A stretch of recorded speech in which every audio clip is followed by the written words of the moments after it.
cover for this baseball revolution, kind of like that there too. Mm-hmm. I got to work on it.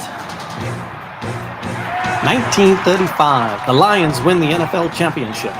The Detroit Tigers take the World Series. The Red Wings bring home Lord Stanley's Cup. Joe Louis begins his rise to world domination. This transforms the Motor City into Detroit, City of Champions. There's a crack of the bat. We are off and rolling another episode of Detroit, City of Champions, the podcast. I'm Jamie Flanagan. Charles Avison. And we got that far down.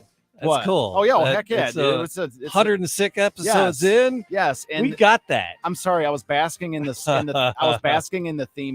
song. A show with a theme song. A show with a theme That's song. An and here I was. I have my new baseball show. I've got 2 episodes in. And I was getting ready for we're doing the 3rd episode and after this show. I will not allow him to have a theme And I just song. brought out I have a song. I was all excited because I got a theme song for my new show. And I played it for Jamie. Jamie's like, Jamie thinks it's copyrighted, so I probably shouldn't play it. Well, you didn't write it. I didn't write it, and I have no idea for it. I have no idea where it came from. So it's copywritten. Shazam didn't bring it up as like a music That's locator, not, so I thought that's that. not. That's so not. I yield to Jamie's counsel. That's but it. that's what I'm saying. I'm basking in the theme song intro because I get into it when I got a theme song. It's like leads me in to the show. We'll get you a theme song. I know. I'm just listening to the viewer that the viewers. I've heard they like to know about like behind the show stuff and behind the show stuff. This was occupying our time. People should like, subscribe, leave a comment. Here at Detroit, City of Champions, wherever you've listened to the podcast or wherever you're watching the videos, they're there. And so just collect or follow or whatever it is. That helps a lot. We appreciate you doing that. And then Baseball Revolution. On YouTube. Baseball Revolution on YouTube. It's a YouTube channel, Baseball Revolution. And you can find it there. And again, streaming live, Podcast Your Voice on Facebook. It streams onto Podcast Your Voice on Facebook and on Baseball Revolution. There's a Baseball Revolution page on the FaceSpace as well. I was worried about you though, Chuck. Today, there was I did another podcast launch. I'm launching in another. Now I have 4. Yeah, Jamie, and Baseball Revolution is part of it. No, that's 5. That's 5. Yeah, there you go. That's 2 today. You're gonna do at least for that. So I've been doing a music. Because I was Radio City Cobra. Was it Radio City Cobra, right? Radio Cobra Detroit. Radio Cobra Detroit. I'm sorry. I'm sorry, Jay. Yeah. No, I Radio had Cobra Detroit. As you said that, I'm okay. You'd forgot too, kind of. I did. Okay, I'm like, wait. No, what? I don't mean to distract. I'm like, what is it? Is that it? Yeah. No. So I had been on 96.3 WDVD here in Detroit for like the last 17 years, doing weekends, pop music, lots of Kelly Clarkson and Maroon 5. Shoot me now. Shoot me now. Shoot me now. Now you get to play whatever you want. Cool stuff. So I partnered up with the guys who launched 89X. If anybody in the Metro Detroit area knows about 89X, or if you're anywhere else in the United States and you have a station that was the Edge, anytime after like 92, anytime like 91, 92 and after, the Edge, consultants, the guys who started 89X were consulting people, and they launched these Edge stations, and they're all over the country. And there's the alternative format. So it was 89X launched early, like 89, 90, and playing retro alternative, The Cure, Depeche Mode, Erasure. And then playing like all the the current alternative as stuff came out, Sisters of Mercy and the Cult and Social Distortion and then all the Seattle, Pearl Jam, Nirvana and all that as those bands broke, and then all through the 90s, and it finally went to funk. But the guy who launched 89X has started this Radio Cobra Detroit, and it's cool. It's all the cool retro alternative, the 90s stuff that was really cool, but we've added like soul and funk and played Stone Temple Pilots on and there? New stuff. Is that on there? Yeah, Stone Temple Pilots. That was my favorite band in high school. Definitely in the 90s, back in, man. That was my favorite band. And then I heard somebody playing at a party store the other day in Detroit. And I was like, man, the kid playing it, the kid playing it was like in his late 20s, maybe. And I was like, man, that was my favorite band. He's like, yeah, it's like some classic. I'm like, so, but one of the things we're going to do on Radio Copa Detroit is a homeboy show for unsigned, underappreciated independent bands from Detroit and other places. And one of our first guests was this cat named Jimmy Doom, who was in the movie Kill the Irishman. He was in a movie with David Carradine. He's an actor, and he was in this 90s, late 80s, early 90s Detroit band, Almighty Lumberjacks of Death. Dang. Jimmy Doom. It sounds intimidating. And Jimmy Doom, he's a writer. He's a prolific writer. He's an author. And I was in this. We're gonna see if he wants to carry his book in our store. No, but this ties into you. So this is his latest book. It's like That Fountain Ain't Gonna Grant Your Wish, and they're short stories. They're short fiction stories. He had written another one called Human, Beings, 365, and they're 100-word stories. So he has 365 100-word stories. That's it's cool. They're pretty cool. So anyway, but Jimmy and I were talking, and on this, and it's for the Homeboy Show because we talked about his music and we played some Almighty Lumberjacks of Death, and then we talked about his writing and his movies and stuff. But he's getting his butt kicked. People they're bootlegging his book. What? And I'm like, I was worried about you in the City of Champions. This book is a little too intricate because books like this that are just text, right? This is like just short stories. It's just fiction. This is text.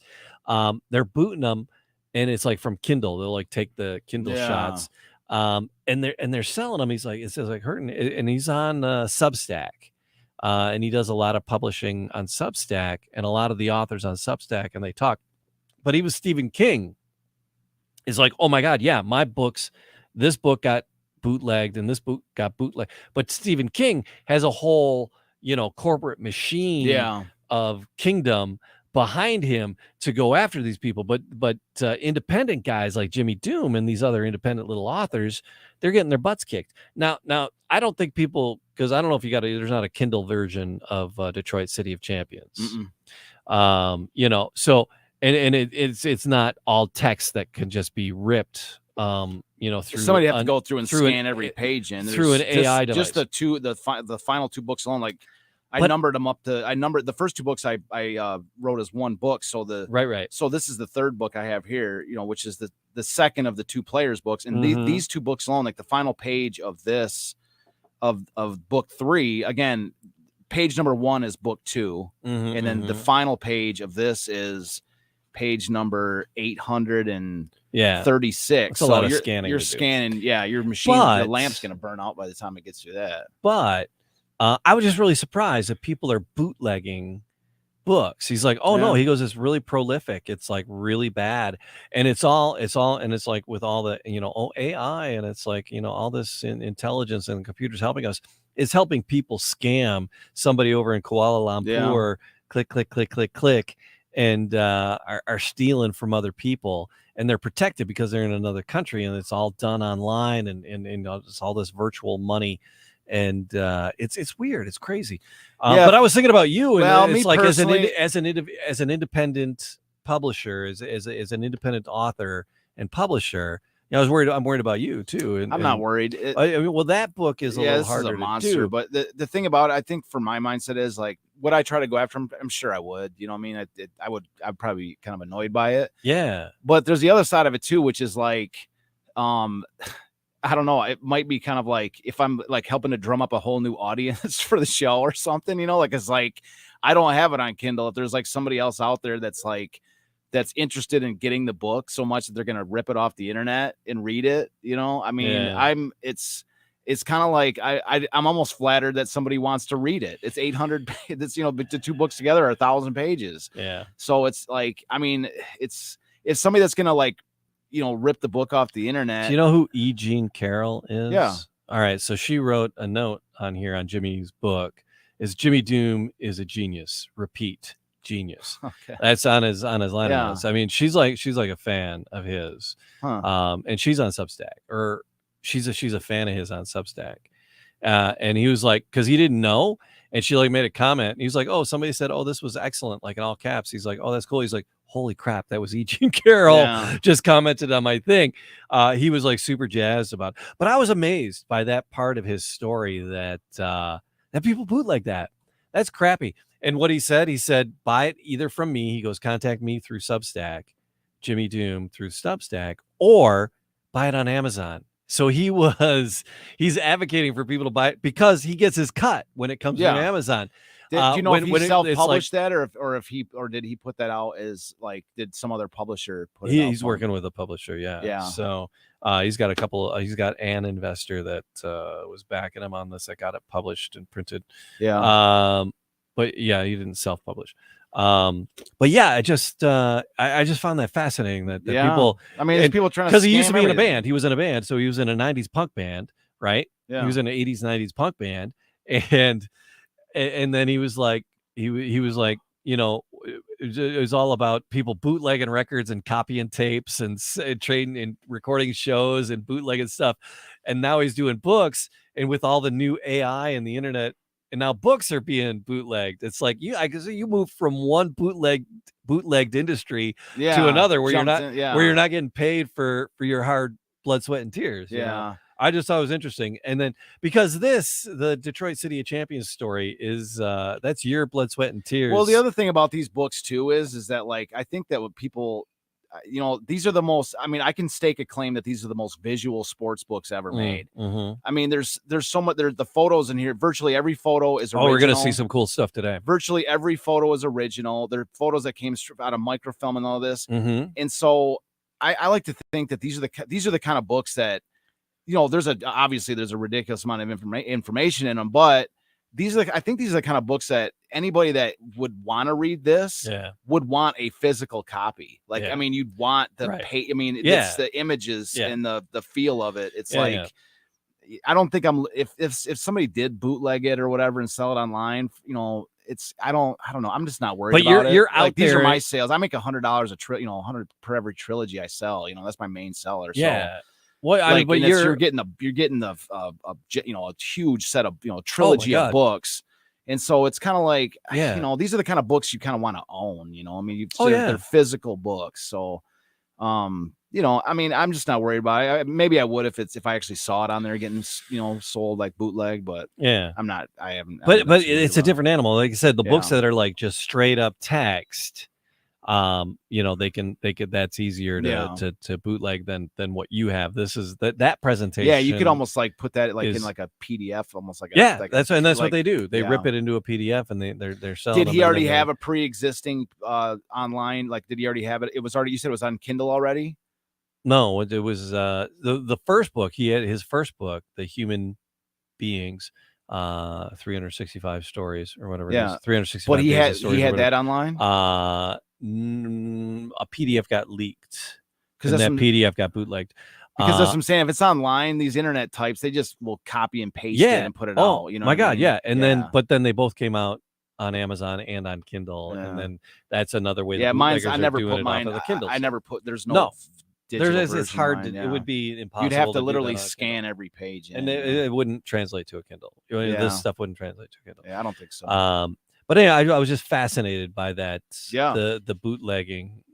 So, you know, it's like the music I wanted to use for my show. It's right. I was about the bootleg. So don't steal people's crap, man. It's not cool. I wasn't trying to steal it. If I knew the artist, I would try to contact. I give them a 20. I gotta slip them a fin. I love their song and I want to use it as my show header. You know, but I don't even know the artist, and you can't even look it up. So it's like no. We'll get you some legal music for the baseball revolution though.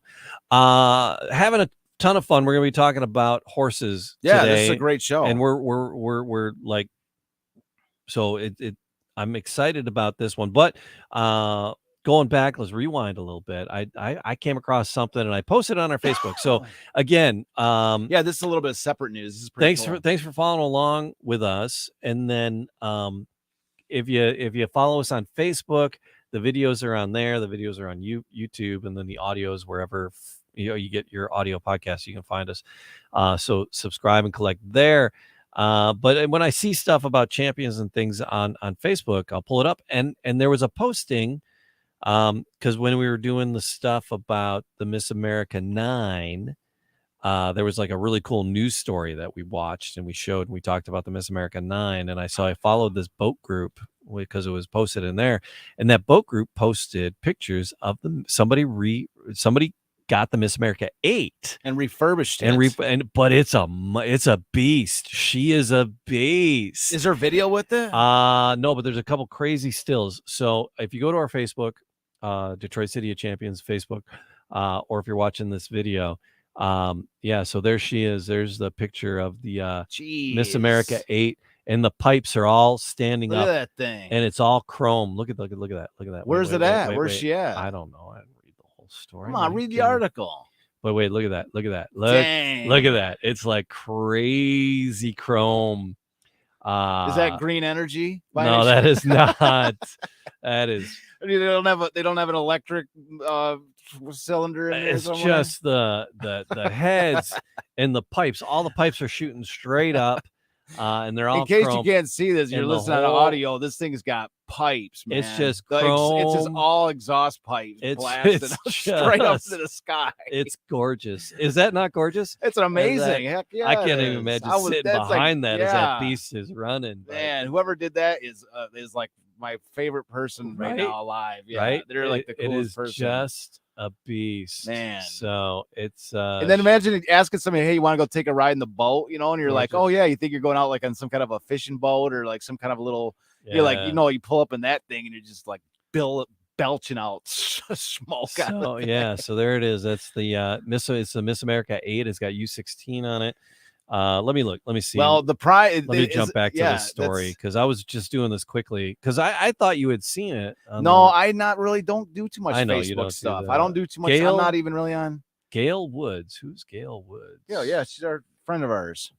Gail Woods posted these. Oh no, Gail. I'm thinking of another Gail. I don't know Gail then. Or maybe I do know Gail. Is it Gail Woods? Yeah, she's my mom's Gail friend. Woods. Yeah, and our friend. And this was at let me make sure. This was at the 2023 ACBS International Show, Bay Harbor, here in Michigan, with the Water Wonderland chapter of the the Antique and Classic Boat Society was the site that posted this at their thing. So just cool as all. We say her name was Gail Wood or Woods. If it's Gail Wood, maybe there's a Woods chance. with an S. Okay, Gail Woods with an S. So yeah, so it was just really amazing. So I was just so taken by all the chrome in the pictures. Just really, Don Kittle posted the photos. Well, that's an amazing boat. ACBS. Yeah, so that's amazing because we didn't know. We knew the 9 and the 10. Well, we know where the 10 is. Yeah, and we know the 9. The 9's up and running now. It's just amazing that the 8's up and running. 8, we thought because most of the times when these were like they blew up or crashed or they stripped them, and I'm sure because these engines aren't. No, those are different engines. There's no way those are the original. Yeah. But these because the original ones they eventually used them in the 10. So the Miss America 10 has original-ish, and they have the Packard motors in them, and it's up at the Packard Museum when it's not out on tour being displayed. So yeah, the 10, the 9 has Chevy motors in it. Oh, okay. That's the news story that we saw. Yeah, that we talked about and shared. That the family said, "Oh my God, thank you for sharing this story." Didn't they say we could come down there and drive we can come drive it whenever we want. I want to go there now. What are we doing on this show, man? I know. I want to go but we didn't know that the 8 was still out and about and functioning. So it's we might have to do a series next year on the road where we're going to travel to the different Miss Americas driving the boats. So that was I was just so I posted that I was like, oh, I was surprised you didn't say anything. No, I did. If I would have, you're not a Facebook guy. You're not a big social media guy. You live in the real world. Me, I'm floating around the ether. Well, in the past I have been a little bit, but the problem is that I sort of find myself once I start clicking on there. Yeah, it's like doom scrolling. Well, I start people start messaging me back, and then I message them, and it's like it starts these conversations and it ends up being like I'm holding like 3 or 4 conversations at the same time. And I feel bad if I don't message somebody back, Mm-hmm. And it's like, I don't know. I'm so busy all day. I'm nonstop all day. And I've got my hands in so many different projects constantly. It's Right. it's just nonstop, Oh, you yeah. know. And so I that's one of the things I just don't. So do you to missed try it to on the avoid socials, and yeah, that's why I brought it up, because you Like, didn't I say don't do anything about it. Twitter. I mean, That's I'm gorgeous, on Twitter, though. but I don't really do. It's an amazing boat. That's Absolutely. worth a trip to 100%. either check this video Yeah. out. If you're listening to the audio version, you can check the video out. We showed it, or just go to our Facebook page, Detroit City of Champions, and you can see the post go down. I posted it back. I don't know when you listen, wherever, whenever, however. So it was back on September 18th of 2023 is when I posted that. You say, yeah, it's like last week. Well, yeah, but somebody might listen. Oh, to that's this right. This might be like a year or two from now or so. Whenever. 5 years. Yeah, that's true. You know, yeah. It's So you do got to put dates in your. so when they get this off of the space relay on the Mars 100 years lander, later or something. they'll know to go back to Yeah. September 18 of 2023 to see this image. Well, the prize for the greatest human being who ever lived yeah, is going to go to whoever gets that Miss America 10 going on the river. Whoever gets, Yeah. if anybody that no, actually, Miss America 10. it doesn't run. Yeah, it does. No, it does not. No, it does not That's run. just a show. That's It's just just yeah, it's the original, but there's no way. There's a video where they talk about how difficult it is to get that 10 going. oh, is it? Really? It took Garwood's entire crew there, and this is back when you had the creme de la creme who built that thing. That doesn't. They run. had to go through so much just to get it to run one. The boat time. we were sitting in front of. Just to get it to run one race. That doesn't run right now. Heck no.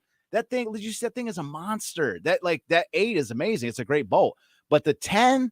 That thing's like 3 times the size of that. It's a monstrous boat. You had in order to get, especially like it'd be one thing I don't to know get about it. that. I mean, we're gonna have to call our Packard. It'd be people. one thing to get it to get the engines going. That's one thing. But to Those get are like. but to get it to plane, Those are almost 100-year-old engines. yes. But here's the thing: it's one thing if you just got the boat running on the river. Okay, that you could probably do.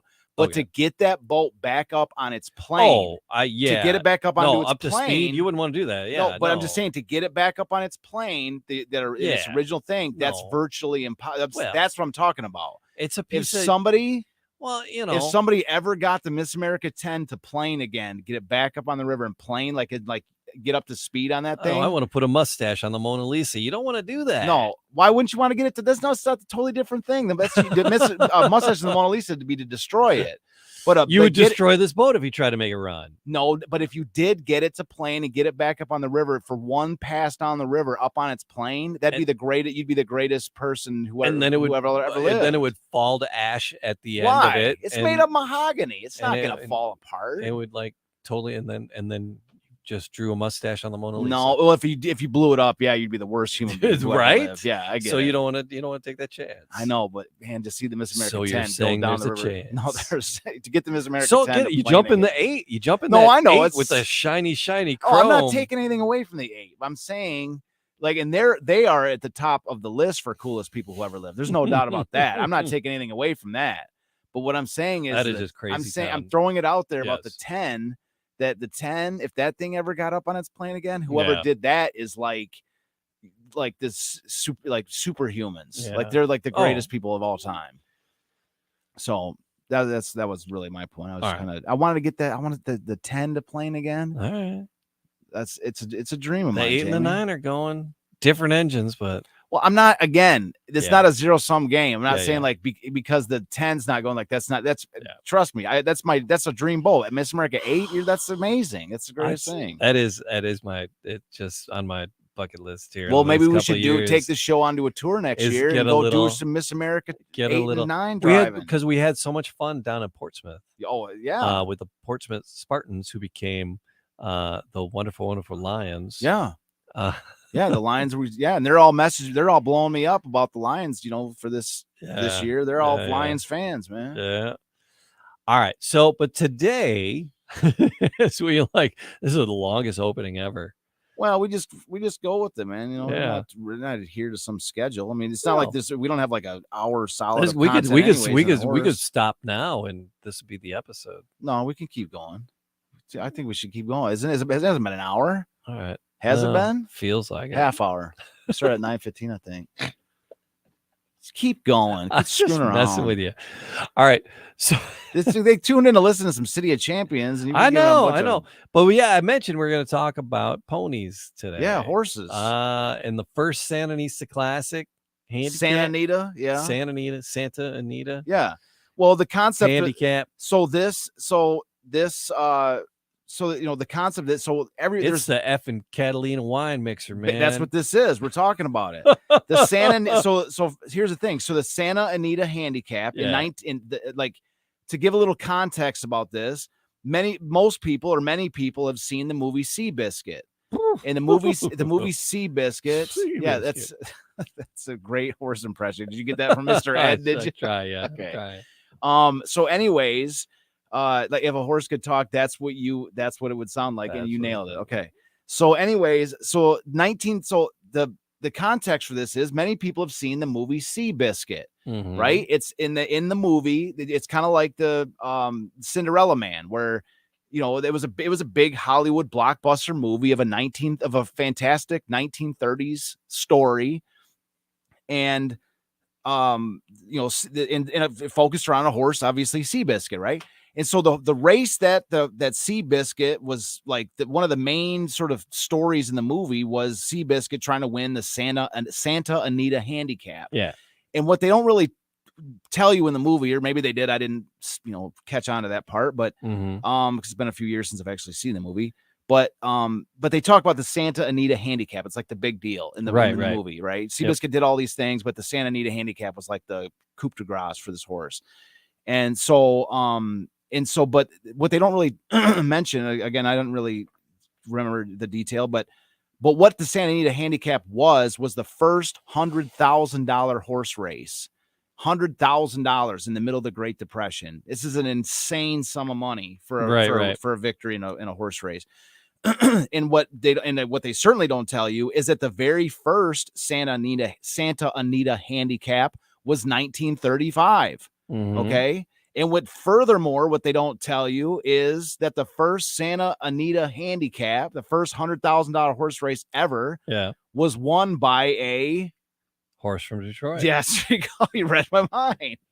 It was won by a Detroit-owned horse. Yes. I found an article that sets the stage for because they talk about the Kentucky Derby. Today the Kentucky Derby it's the end all be all, big hats, yeah. stupid clothes, crazy cocktails. This in 1935, this was the event. This was the creme de la creme. This was Absolutely. the event. Let me read this. Claire Novak wrote this in 2010, but she wrote this.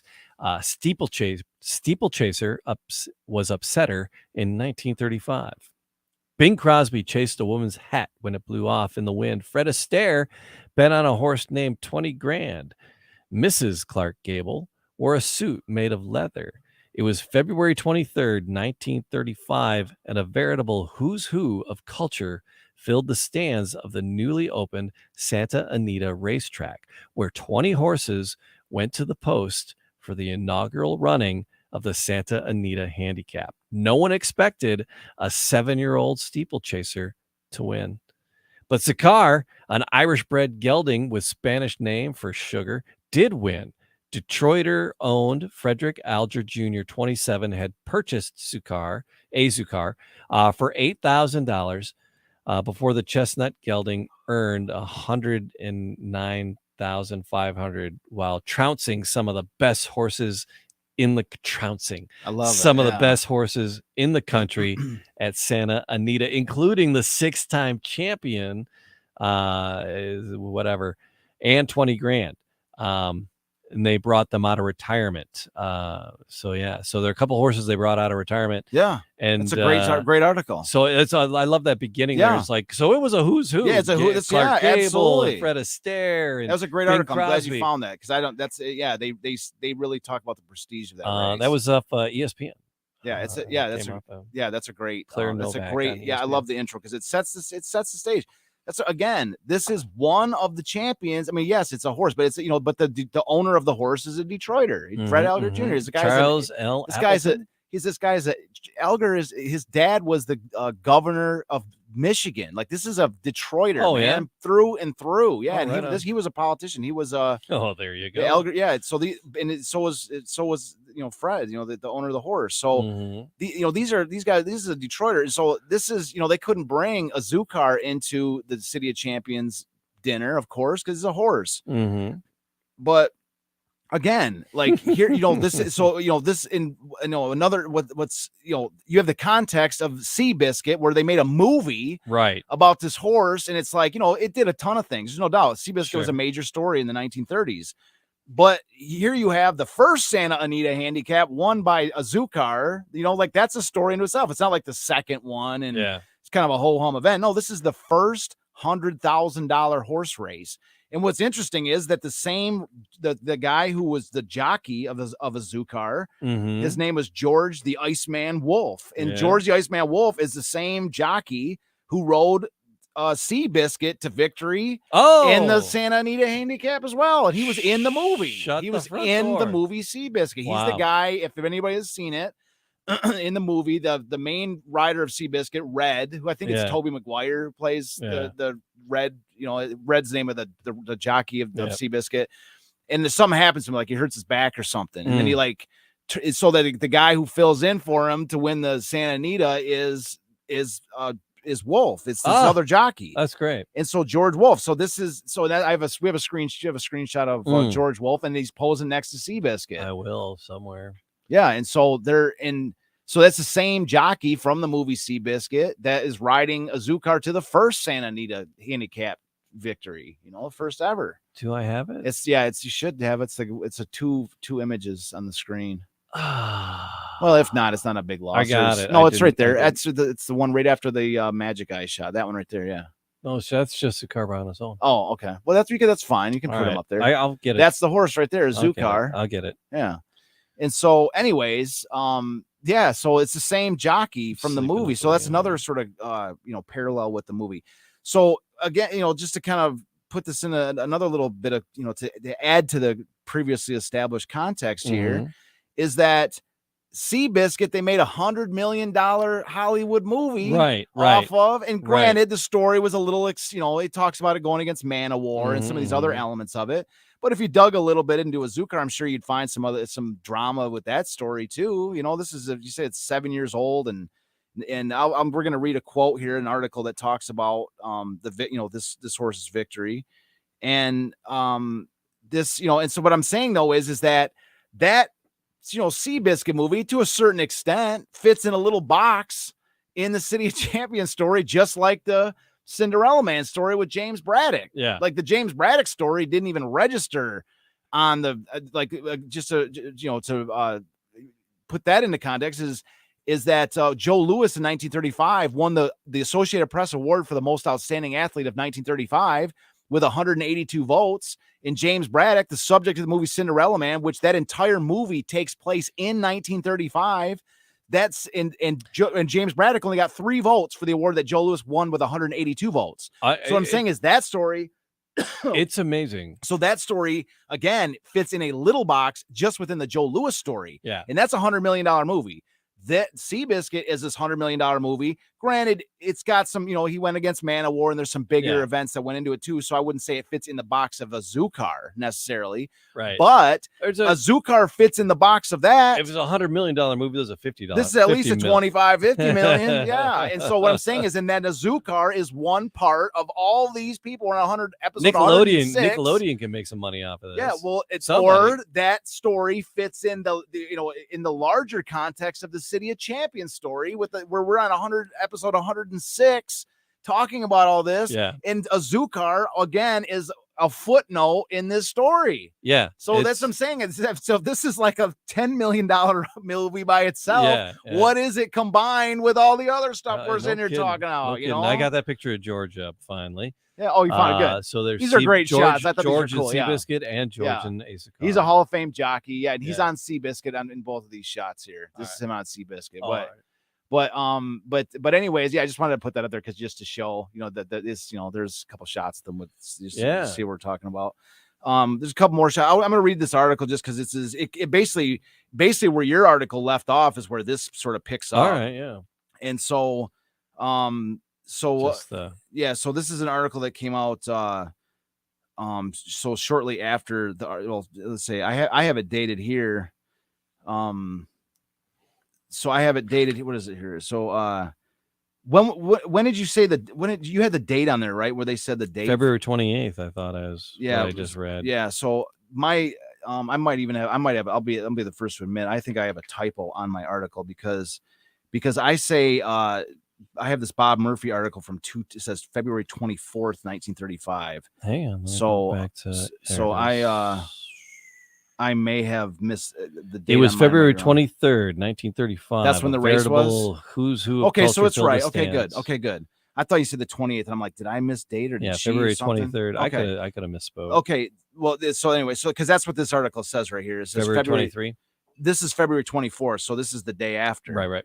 So, so the Detroit Times article written by Bob Murphy, and so here's this quote. So Azucar is basically coming back to Detroit. That's a pretty pony. So yeah, so here's the article here.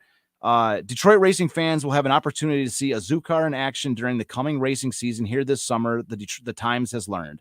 Fred M. Elger Jr. of Detroit plans to bring the horse here sometime within the next 2 months. Okay, I'm wrong. I thought that he'd already brought it back, but so this is announcing that it's coming back. Mm-hmm. Fred Elger Jr. of Detroit plans to bring the horse here sometime within the next 2 months.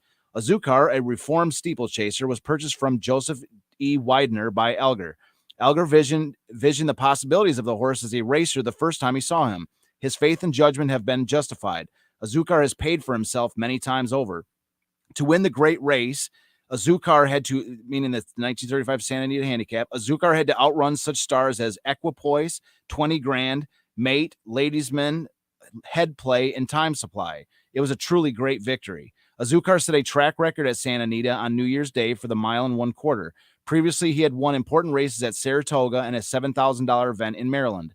The announcement that Azucar will appear at the local track this summer is sure to cause excitement. Extremely popular on the coast, this surprising 7-year-old would have all the more reason to justify backing in this section. Mr. Elger, the owner, was on hand yesterday to witness the thrilling finish that saw his horse win the most publicized race in years.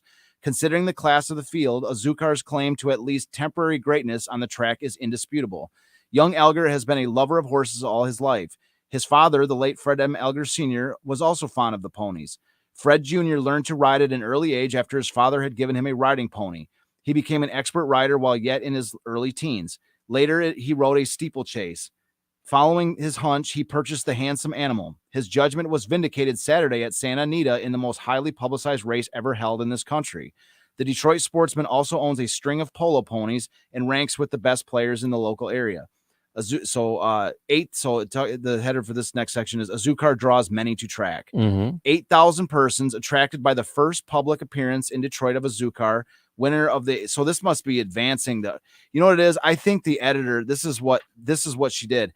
That was the break in that article right there. The editor of this. I haven't read this article since. That's why, because I have another citation here, and this fast forward 3 months, and this is the horse actually arriving. Not the editor, but the the graphic designer for the book. I didn't catch this when she put it out.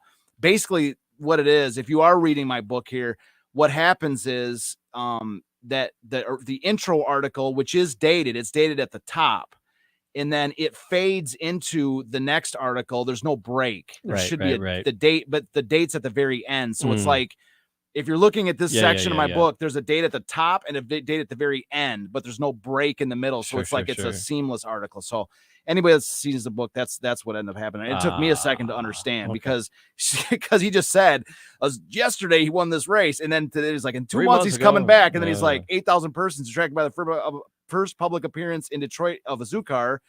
Winner of the $100,000 Santa Anita Handicap filled the grandstand and lined up 3 deep along the rail at the Detroit racetrack early Sunday morning. So, this seems to be a contradiction. And if there wasn't a break by 3 months, because the first article says in 2 months, the horse is coming back. And then the very next sentence, he's yesterday, the horse was mobbed by adoring fans. So anyways, that's what it is. So so picking up the next article, because I do want to read it. This one actually comes from a rare article from the Detroit News. May 20th, 1935. So this is a few months later. This article was this blurb of this article was George Crable, and it's Krehbiel, Crable. That's how I pronounce it. So May 20th, 1935. So fast forward 3 months. So there again, the header of this article, which is a sentence break basically from the previous. Azucar draws many to track.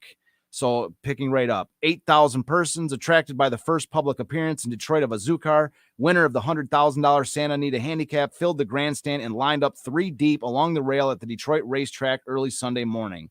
It was open house at the track, which begins its spring meeting of 39 days Thursday. The crowd was far beyond all expectations of the track officials, who thought a few hundred persons might turn out to see the racehorses in their workouts. But the crowd, which started to arrive shortly before 7 o'clock and continued to file into the stands until 10 o'clock, filled more than half of the seats and gave the track the appearance of opening day. Charles E. Baer, general manager of the Detroit Racing Association, was delighted with the size of the crowd and the interest shown. It proves that Detroiters are a great deal more interested in racing than they were at this time last year, he said, and are anxious to see the horses run again. I feel that we will have a banner season. When Azucar cantered slowly into the track shortly before 10 o'clock, the crowd rose to its feet in eagerness to get a peek at the horse which conquered Equipoise, 20 Grand, Ladiesmen, and others in the Santa Anita. And when he slowly passed the stand in his warm-up preliminary to a workout, a wave of applause swept through the well-filled stands. Les Wilson, Azucar's young trainer, also was given applause as he accompanied Azucar on a lead pony. So this is another conquering hero. There's thousands of fans here. Well, looking at this, and he even said this, which is another premise of what I've been saying with this. It's another supporting evidence of what I've been saying with this. He says it with his own words. It proves that Detroiters are a great deal more interested in racing than they were at this time last year. Sport this season in every single element. Baseball, football, hockey, tennis, golf, horse racing, and every other sport in between has accelerated the interest of sporting enthusiasm in Detroit from where it was prior to this year. It gave birth to the concept of Detroit as one of the great sports towns in the country, when every single event that you have going on is well attended. Crowds are showing up. It doesn't matter what you're putting on. You've got champions everywhere you look. It's adding to the overall to the new identity of Detroit as one of the great sports towns in the country. Oh yeah, backed up again with the same supporting evidence. No matter how small the sport is, fans are turning up to see these championships, and they're in the sport. But this was growing. A big race. Yes, right? This 100%. was a big deal. So I have another article here. I want to read the lead for it in a second, but this is in the middle of the article to show how big this race was. And it talks about, this is the Examiner. I don't know the Examiner. You want to throw up that picture of the race finishing? Because it's kind of this is an epic photo, and you can read your article with this epic picture up on the screen. The big one, or that's fine. Yeah, that's sweet. Yeah, that's badass. So that's it's a car coming. This is a rotogravure picture of the race. Azucar's in second place, and it looks like he's about to come up on the lead. But it's got the mountain drop back. This is an epic photo. It's one of my favorite photos in the whole book. This was, when I acquired this was an absolute must. I forgot how I got it, but I remember this was like, I had to have this photo for my book. I mean, the mountains are in the background. Look at that picture. That's like the greatest race photo ever taken, man. It's like So while Jamie's reading this, if you can see it, this is an epic photo. If you can't see it, then you can buy the book. You know? Billed as the richest race in history, the handicap boasted a $100,000 purse, a staggering sum in Depression-era America. By comparison, the average cost of a new house in 1935 was slightly over $4,000. So understandably, the Santa Anita Handicap immediately captured the imaginations of countless Americans and also drew the most challenging fields in history. But here's the lead. So that was later in the story. So $400,000. I mean, $4,000. The price of a new home. Average house, $4,000. Wow. $100,000 purse. So this is huge. People are like, oh my God, can you imagine? All right. So here's the lead from this article out of the Examiner. On February 23rd, 1935, a resounding bugle call signaled the start of the inaugural Santa Anita Handicap. The atmosphere was surreal. In the midst of the Great Depression, 2-month-old Santa Anita racetrack had dangled the richest purse in turf history for its signature handicap. So that was their point. It's a new fee. It's like, hey, let's get people in here. So they the richest purse in turf history for its signature handicap. Unsurprisingly, it attracted a star-studded list of entrants. Ecopoise, a 6-time champion and future Hall of Famer, was set to make her final start in her career in this event. Additionally, the race would feature Headplay, the winner of the Preakness Stakes, who was involved in the infamous fighting finish of the 1933 Kentucky Derby. The handicap enticed handlers of 20 grand, the 1931 Horse of the Year, who hadn't raced since 1932, to bring their champion out of retirement. Distracted by the presence of these greats, only a handful of spectators noticed one of the event's most unassuming runners, the 7-year-old ex-steeplechaser named Azucar. Yeah. So it was just a fun little lead man. there, yeah. talking about like pulling out the stops, and just this article goes into just the this side of the Examiner. We'll link these articles. I mean, I love this. So we haven't. I never really even. I love the horse, and I just kind of threw. I put these articles in, but I love actually focusing on it for a minute because this was a huge deal. Yeah, this is a major deal, man. And this is just one of many. It is like, how can there be? Do you want to see the race? Do you want to see the race? I would love to see the race, but I mean, do you want to hear the race? I would love to. This could get us spanked on Facebook. I want to see the race. I've so never seen the race. So we're gonna do this. I've never seen the race, and Jamie found the race. All right, so I got the race, like, and this is a minute 5, and this is like an interesting video. There's some interesting. This is the actual. Jamie's actually got the race. I've never seen the race. I've got the photo of the race. I've got the photo of. We've got the Magic Eye photo of the Azucar running in Detroit. Yeah, you show that real quick. All right. As I pull this up, there's the Magic Eye. There's a Magic Eye. It's Detroit Times Magic Eye showing Azucar when it came back to Detroit, just galloping around, and they did a Magic Eye shot of it. Like I said, I collect Magic Eyes, so if there was a Magic Eye from this season, it is in the books. And if you love the Magic Eyes, I have basically every single one. I don't think there was any when I went to publish that I did not have. So this was certainly one of them, which is actually Azucar working out, and the way that they hype the photo, they're like, this is what in case it's too small to read, it says, "Come on, Azucar, Magic Eye shows famed horse working out." And then in the subheader for the thing says, "No other paper has a camera like the Magic Eye, developed exclusively by the Detroit Times." So that's and then another third little blurb on the article. It says, or on the photo, it says, "Azucar here to train for Derby, displays form that won $110,000." Yeah. So that's like, they're like, we have a Magic Eye. Our camera is awesome. They hype it. They're like, no other paper has a camera like the Magic Eye, developed exclusively by the Detroit Times. All right, so let's see if we get spanked for this or not. But this is it's like a minute 5, and it's gonna be the video. Am I sharing my screen? Oh, I got to get rid of this here. All right. Are we going to be able to hear us talk? We're still talking. We're still talking. I want to call the race as much as possible. There's. I'm going to be hyped for this race, folks. I've never seen it, and there's some fun. There's some fun at the end of this too. Really? I thought it was very, very interesting the way this wraps up this whole little news report here that we're going to share. It's the whole race in a nutshell from 1935.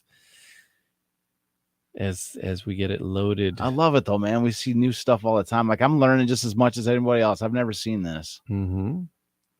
It's getting there. Machines are evil. All right. Yeah, I know. Well, they will get even more evil. That's why it's good to get off the grid a little bit with the whole. Unplugging is not a bad idea. I got too much crap open. Come on. Best rehearsal ever. We're rehearsing for the actual Azucar show right now. This is just a warm-up show. Stick by us, folks, because the real show is after this. This is just a warm-up show.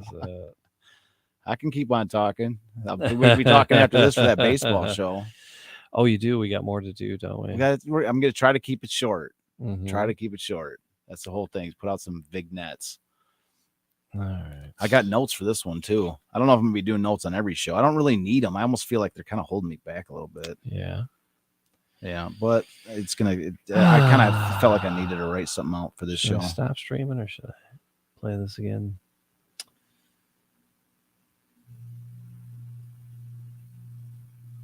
Hang on. I'm gonna refresh this and see what we come up with as I refresh. I feel like I'm rooting for the upload just as much as I'm gonna be rooting for Azucar winning the race. I'm like, come on, spinny wheel. We'll get to it. And then we got a bloody commercial. You got to pay for the YouTube commercial free, man. Damn it! Bite the bullet. So, for Christmas sakes! All right, Jamie just blew it. That was our whole show. That was it, man. This was the big finish. That was a big finish. Jamie blew it. No, hang on. I got this. We're gonna mute this girl out here. I was rooting for that spinny wheel just as I'm rooting for the horse to finish the race and win. I'm like, come on, spinny wheel, you can do it. You can load the video. You can do it. You can load it up. Come on.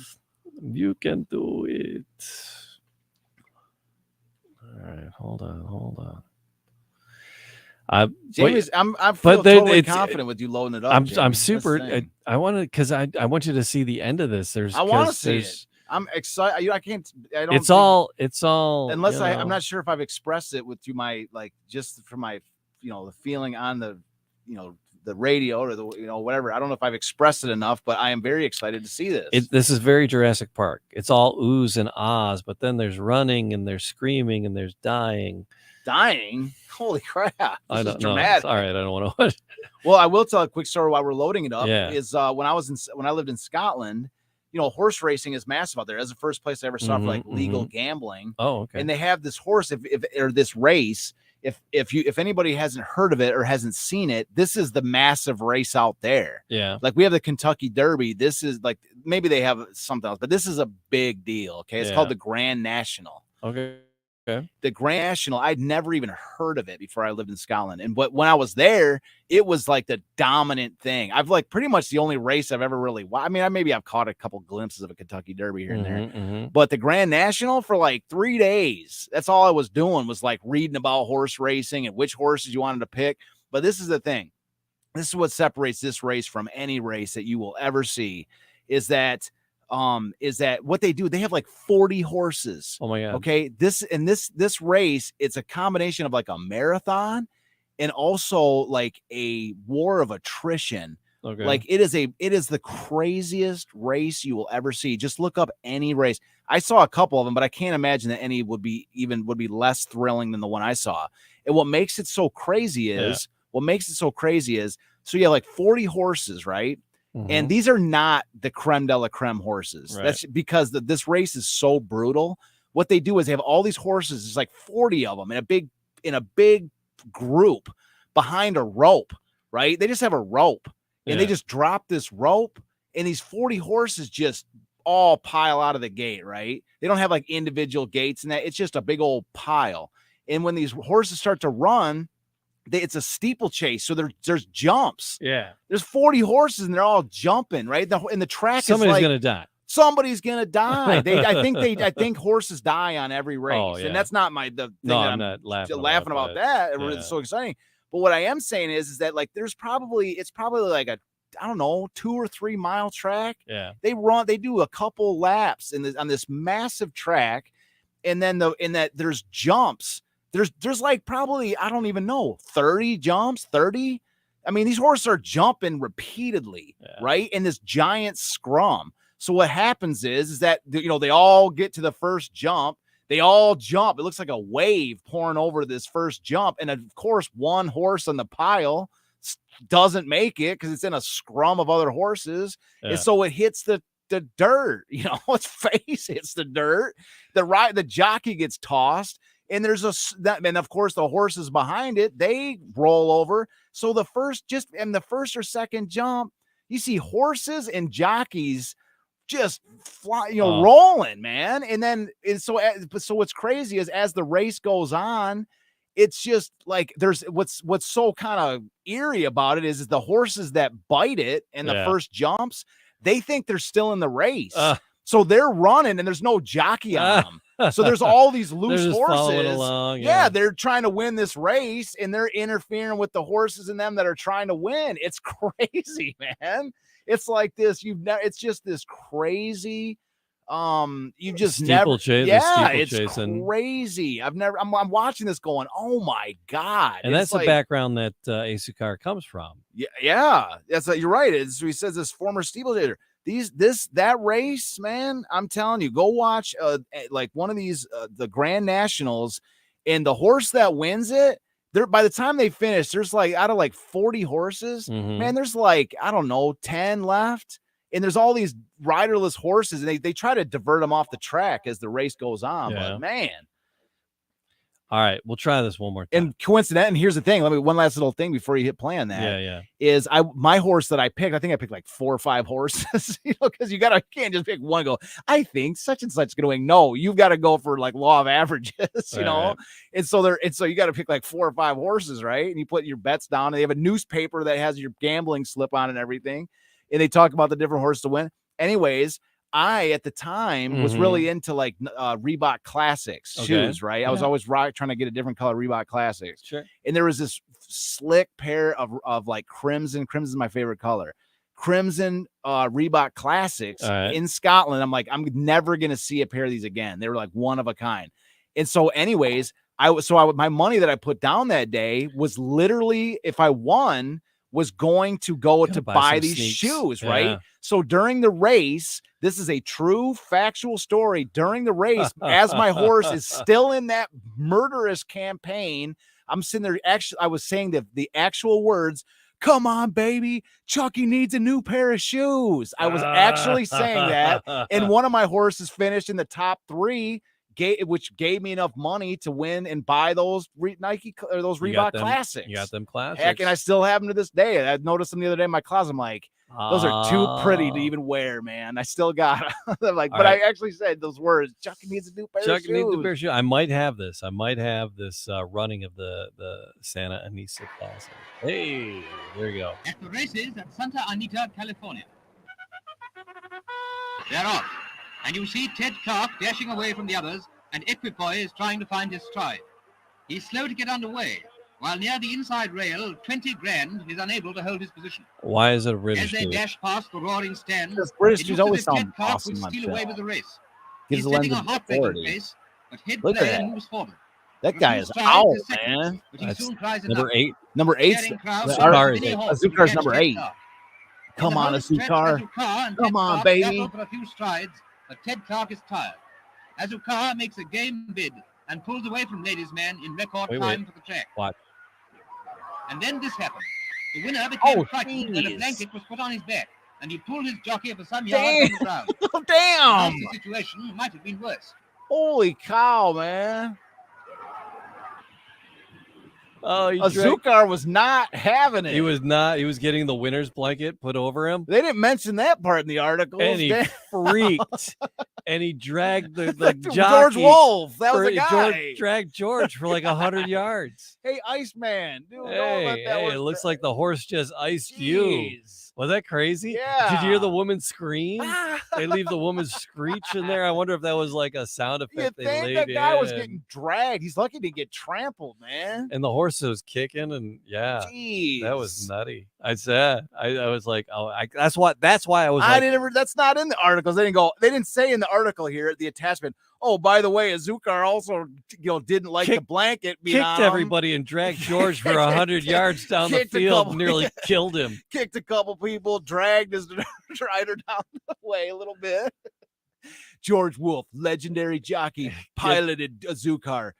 And he also was dragged after they tried to put a blanket on. It's like his hands are tied in the reins. Yeah, man. It's like they don't mention that in the articles, do they? Yeah, that's one of those things you actually have to see for yourself. That ended. It was fun while it lasted. It's all fun and games. I don't think that means what you think it means. Yeah, it's all fun and games. So they try to put a blanket on Azucar, and then he dragged. Right. That's about to be a new meme for the show. I think so. Yeah. It's all fun and games, so you try to put a blanket on Azucar. It's like, don't whatever you do, don't put a blanket on Azucar. Was that what they were trying to put on him, or a thing of roses? A blanket of roses. Was it a blanket of roses? Oh, blanket of roses. Yeah, or something. That's like our new winter blanket. Kind of like how we say we're not going to go back and talk with the Sid Howe thing. Yeah, we're never going to sit there and address whether Sid Howe is related to Gordy, and we're never going to talk about whether Scotty Bowman is not the same Scotty as the coach. Right? This is a third component of that, which is because we're speaking our own language on this show, which is doing something like that or whatever is like putting a blanket on Azucar. That's it. Like we have like our own inside humor on this show. And if you get that, you are not put a blanket on Azucar. It's all fun and games. So you put a blanket on Azucar. That's it. Good drag. Jeez, man. I can't wait to go. No wonder he was on Seabiscuit and not trying to get on Azucar for following races, man. Yeah. I can't wait to go to Portsmouth and pull out that reference. Yeah. And just you and I will be sitting at the pub laughing our butts off. That's what I'm saying. Everybody else. And there'll be like one other dude who listened to all the podcast episodes laughing with us. Yeah, it's all fun and games. So you try to put a blanket on and we're buying Azucar. drinks for that guy. Yeah. And we're 100%. 100%. If he's laughing along with us, yes. buying drinks for that guy. Dude, and by the way, that is friggin' a hilarious joke. Dude. Like it's all fun and games. So you try to put a blanket on Azucar. That's it. Or something like you have the same thing though. You're like, doing that's like putting a blanket on Azucar. Like, you know what I mean? Like that joke lends itself to many occasions. It really does. All right. Anything else we need about the race here? No, that was exclamation point. That was it. The race. I didn't even really get a chance to call the race. I think it was over quick, but the post race was something else, man. And you could see the look on his face too. It's just fantastic. Well, that jockey, you think that guy? Thought he was about to get mauled to death. The guy was getting dragged. He got dragged. What did he get dragged? 30, 40 yards, man. At least. Jeez, all women are screaming. They go nobody was messing with that horse either. That thing was kicking people in that. It's like, come get some. Don't put that thing on me. Whatever. They're like, it was Azucar. It was a champion's flower or whatever. And he goes, did I stutter? Nope. All right, here, watch it again. I got it up. Oh my God, this happened. The winner became frightened when a blanket was put on his back, and he pulled his jockey for some yards on the ground. A nasty situation might have been worse. Jeez, that's a good 100 yards. Oh, it's 100 yards. Easy. Look at him. Look at him. They're trying to corral him. And he's like, I am not going to get a blanket put on me. I am not going to get a blanket put on me. And then this happens. And then the woman, you hear the woman a piercing shriek. Judas. But it was a blanket. And he said, he's like, and then they try to put a blanket on Azucar. And the horse is not having it. Whatever you do, don't. He's been like, I've been in steeplechase race. I don't need a blankie. This is a walk in the park after the steeplechase. He's like, I thought you all got the memo. I don't like blankets put on me. Okay. I've done, this is not the first time I've done this. All right.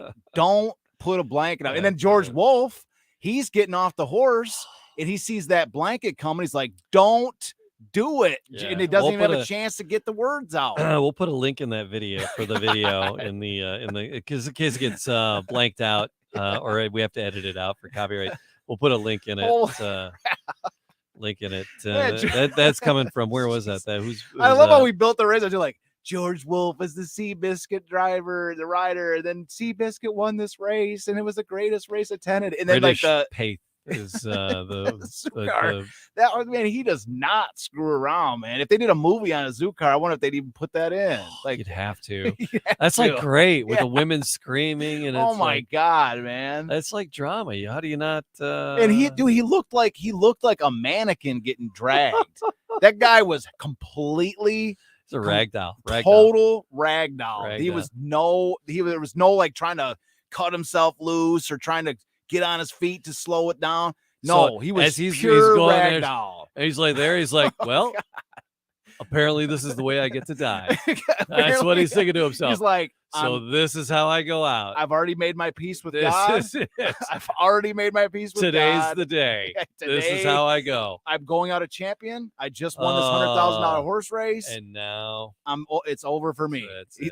He was completely resigned to his fate. He got massively lucky. Stomped easily. Well, that's what I'm saying. That's what they don't mention in these articles is, not only did the Fred Elgar Jr. get the $100,000, but his jockey's life didn't end. That should have been a part of the. And by the way, his jockey didn't die either. That was good. Burying the lead there. Don't bury the lead, man. That guy was screwed, man. All right, lots of digressions today. We're gonna do it again. Lots more of the story of the City of Champions to share. We met Jimmy Doom, said his great grandfather, his grandfather. We got to talk to him. Great grandfather or great grandfather was an editor there at the Detroit Times, and I love that how the Detroit Times my favorite paper. So gone. I told him I'm like, dude, we are heavy on the Times in the City of Champions story. It's my favorite artist. My favorite paper. So we'll have Jimmy Doom on City of Champions. Yeah. And we'll have you on the City of Champions as you join us and listen each and every time. Thank you. Like, subscribe, leave a comment, do all those podcasty things and all the podcasty places. And Baseball Revolution, find that on YouTube and Facebook. Yeah, we might be broadcasting it live after this or posting it tonight at some point. I don't know if we're going to go straight live into the show, but Jimmy a lot of times records it and then puts it out. So follow that. Baseball Revolution on its way to you very, very shortly. And again, please join us again. Lots more to come. It's Detroit City of Champions, the podcast.